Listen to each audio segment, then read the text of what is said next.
এমন এক জাতি, প্রত্যেকটা ছেলে প্রেম করে। এবং মজার কথা হলো, মেয়েদেরকে পর্দা করতে বলে, তাও আবার ওর প্রেমিকাকে, এই বোরখা পরা ছাড়া বের হবে না।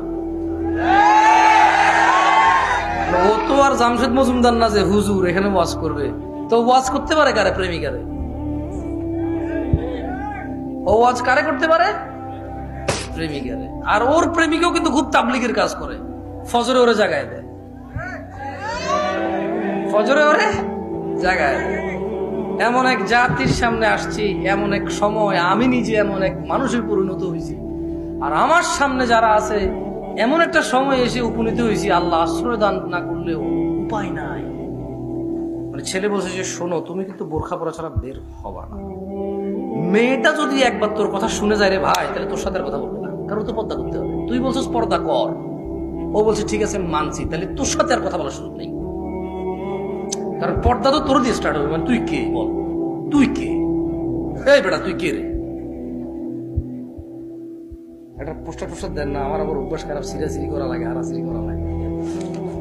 এটা তোর কোনো কাজ আসবে না। না আবার ইউটিউবের ওরা ফটো দিয়ে দিবে, এই দেখেন কিভাবে অপচয় করে যাবে। আমি এগুলো দেখে হতবাক হয়ে যাই।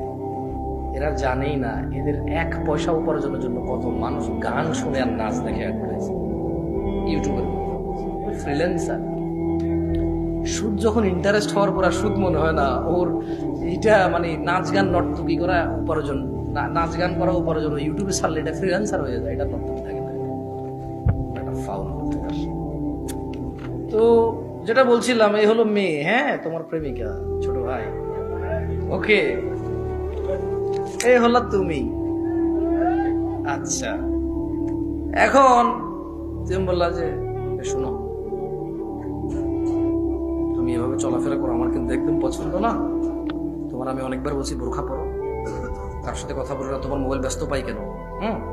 তুমি মোবাইল ব্যস্ত রাখিও না, তুমি বোরখা পরে পর্দা করে বের হও। তুমি জানো না পর্দা করা ফরজ? ছোট মানুষ, মেয়ে, এইটি পড়ে নাইনে, তেমন দিন সম্পর্কে জানে না, ওর বাবা মাও জানে না। আমি ওর দোষ দিই না, আমি ওর দোষ দিই। ও বাচ্চা মেয়েটা আসলেই জানে না, ও বাচ্চা মেয়েটা আসলে ওর প্রতি ইমপ্রেস হয়, কেন ও হাফেজ। আমার কাছে প্রশ্ন আসে, তুমি মনে ওরা বানাই কই বেটা? আমার ফেসবুক আইডি একদিন এখানে স্ক্রিনে লাগাই দিবি বেটা।